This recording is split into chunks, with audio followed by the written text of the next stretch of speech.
Students, welcome to my YouTube channel. और आज हम लोग पढ़ने जा रहे हैं वॉइस, जिसको हम लोग हिंदी में कहते हैं वाच्य। तो सबसे पहले हमें जानना है कि व्हाट इज वॉइस। वॉइस किसे कहते हैं? Voice is the form of verb which indicates whether the subject does the work or something is done by the doer or subject. वाच्य क्रिया का वह रूप है जो हमें बतलाता है कि कर्ता कोई काम स्वयं करता है या कर्ता के द्वारा कोई काम कराया जाता है। एग्जाम्पल हम देखेंगे, ही राइट्स अ लेटर। इसमें ही सब्जेक्ट, राइट्स वर्ब और अ लेटर ऑब्जेक्ट।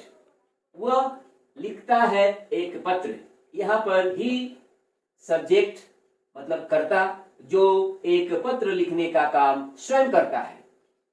दूसरा नंबर देखेंगे, a letter is written by him. एक पत्र उसके द्वारा लिखा जाता है। यहाँ पर पत्र लिखने का काम कर्ता के द्वारा कराया जाता है। अर्थात वॉइस क्रिया का वह रूप है जो यह बतलाता है कि कर्ता अर्थात काम करने वाला कोई कार्य स्वयं करता है या उसके द्वारा कोई काम कराया जाता है।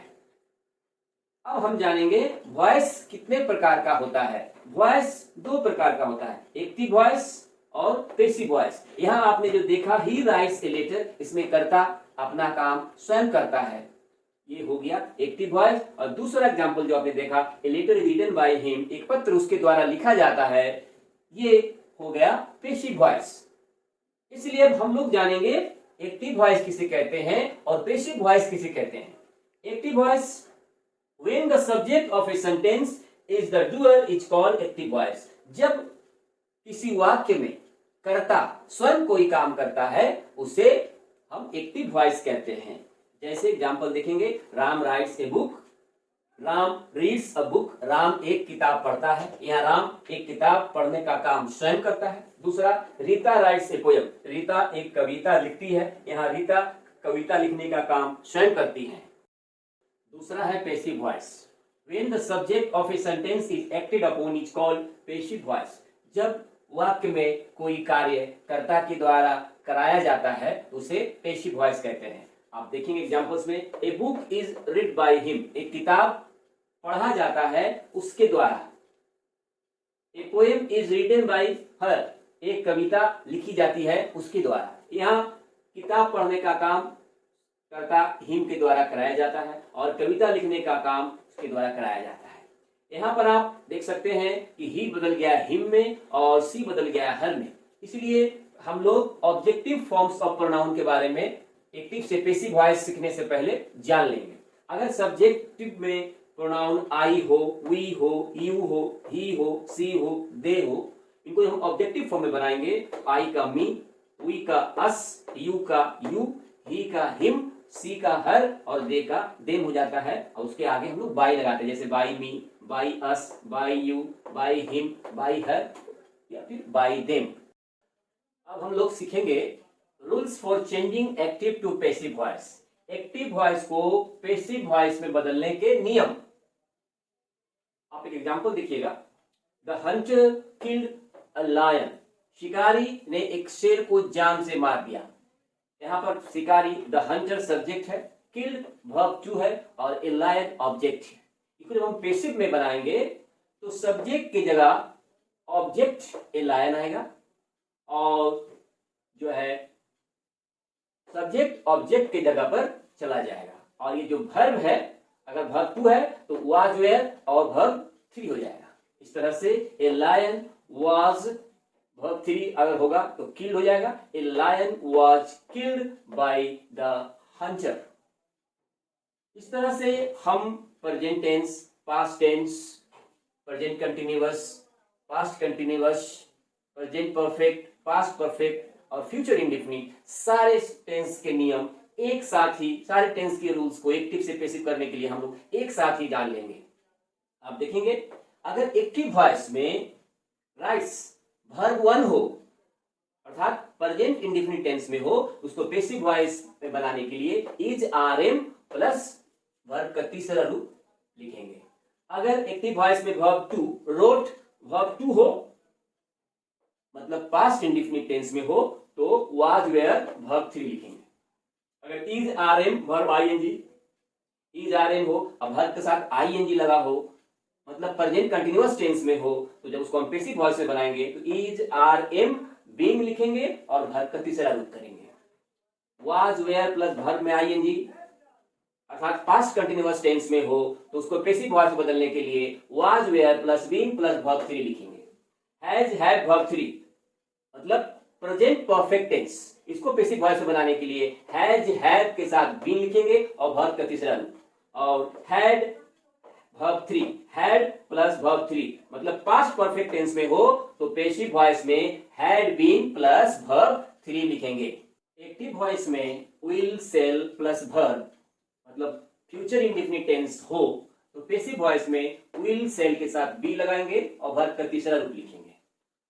एक्टिव वॉइस में can, may, might, must, should plus verb 1 हो तो पैसिव वॉइस में करेंगे can, may, might, must, should के साथ बी लिखेंगे और वर्ब का तीसरा रूप लिखेंगे।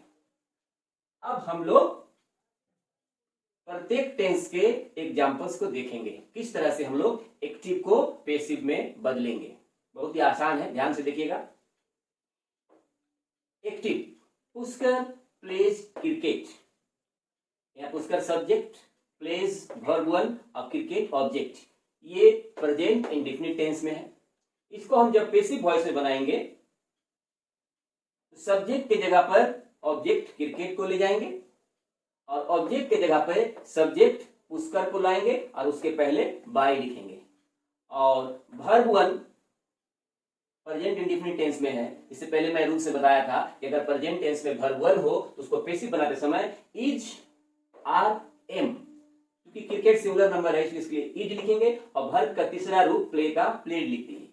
तो ये बन गया इस तरह से, cricket is played by Pushkar.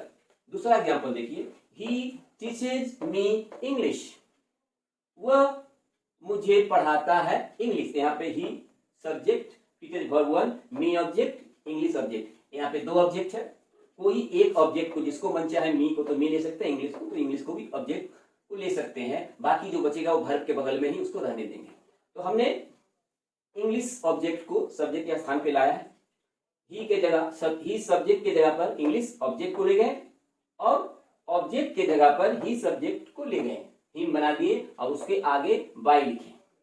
अब वर्ब 1 टीचेज है, यहाँ पे ये प्रेजेंट इंडेफिनिट टेंस में अगर वर्ब 1 हो तो इज आर एम वर्ब 3 करते हैं, तो टीचेज वर्ब 1 है, इसको इज आर एम वर्ब 3 करेंगे। तो इंग्लिश चूंकि सिंगुलर है इसलिए इसके लिए हम लोग इज का प्रयोग करेंगे और वर्ब का तीसरा रूप टॉट लिखेंगे और जो ऑब्जेक्ट बचा हुआ है मी उसको वर्ब के बगल में ही रख देंगे। इस तरह से हुआ English is taught me by him, English मुझे पढ़ाया जाता है उसके। पास्ट इंडेफिनिट टेंस का एक्टिव वॉइस हो तो उसे पैसिव वॉइस में किस तरह बनाएंगे। एक्टिव में बिल्टू हेल्प्ड मी, बिल्टू ने मुझे मदद किया। यहाँ बिल्टू सब्जेक्ट, हेल्प वर्ब 2 और मी ऑब्जेक्ट। सब्जेक्ट वर्ब 2 ऑब्जेक्ट, यह पास्ट इंडेफिनिट टेंस में है। इसको हम जब पैसिव बनाएंगे ठीक उसी तरह से सब्जेक्ट की जगह पर ऑब्जेक्ट आई, मी इधर आने पर आई हो गया, आई को लाएंगे और ऑब्जेक्ट की जगह पर बाई के साथ बिल्टू को लाएंगे। अब वर्ब 2 हम लोगों ने पहले ही जान चुका है कि अगर एक्टिव वॉइस में वर्ब 2 हो तो पैसिव वॉइस में वाज वेयर प्लस वर्ब 3 लिखते हैं।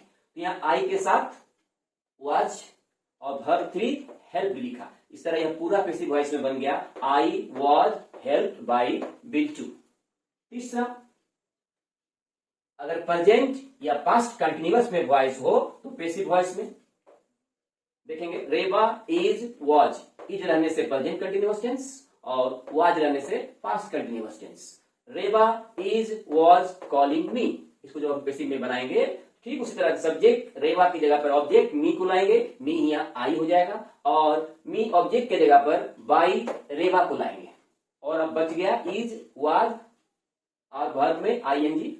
इसको हम जब पैसिव बनाते हैं तो हम लोग इज आर एम और जब वर्ब में आईएनजी हो तो पैसिव बनाते समय is are am being plus verb 3। तो यहाँ पर आप देख सकते हैं आई है, आई के साथ हमको एम लगाना होगा इसलिए आई एम उसके बाद बीइंग लिखेंगे और वर्ब का 3 कॉल्ड करेंगे। इस तरह से ये बन गया I am being called by Reba. अब अगर प्रेजेंट या पास्ट परफेक्ट में एक्टिव वॉइस हो तो उसको पैसिव वॉइस में चेंज हम लोग इस तरह से करते हैं, देखेंगे। They have means present perfect tense, had means past perfect tense. They have had invited me, उन लोगों ने मुझे आमंत्रित किया। यह पास्ट और प्रेजेंट और पास्ट परफेक्ट टेंस में है। Subject have had verb two object. इसको हम लोग पैसिव में करेंगे तो ठीक उसी तरह से सब्जेक्ट के जगह पे ऑब्जेक्ट मी को लाएंगे, जो कि यहाँ पर आई बन जाएगा, और ऑब्जेक्ट के जगह पर बाई के साथ देखो देम करके लिखेंगे। अब हैज या हैड होने पर हम लोगों ने सीखा है कि अगर एक्टिव वॉइस में हैज और हैड या हैव हो तो उसके साथ हैज हैव हैड के साथ बीन लगाते हैं और वर्ब का तीसरा रूप करते हैं। तो यहाँ हैड का इस्तेमाल हम लोग कर रहे हैं। आई हैड के साथ लगाएंगे बीन और वर्ब का तीसरा रूप करेंगे invited. I had been invited by them. अगर active voice future indefinite tense में हो तो सी विल सिंग अ सॉन्ग, वह एक गीत गाएगी। Subject will sell verb one object. इसको हम पैसिव वॉइस में बनाएंगे तो सब्जेक्ट की जगह पर ए सॉन्ग को लिखेंगे और ऑब्जेक्ट के जगह पर बाई के साथ सी को हर कर देंगे। विल या सेल आने पर विल या सेल के साथ बी लिखते हैं। ए सॉन्ग विल के साथ बी लिखें, ए सॉन्ग विल बी, और सिंग का तीसरा रूप संग कर देंगे। इस तरह से ये बन गया ए सॉन्ग विल बी संग बाई हर। इस तरह से आज का क्लास यहीं पर समाप्त होता है। हम लोग अगले क्लास में voice with negative sentence, voice with interrogative sentence, voice with imperative sentence and WH questions के बारे में जानेंगे। इसके लिए आप मेरे वीडियो को लाइक और मेरे चैनल को सब्सक्राइब अवश्य करें।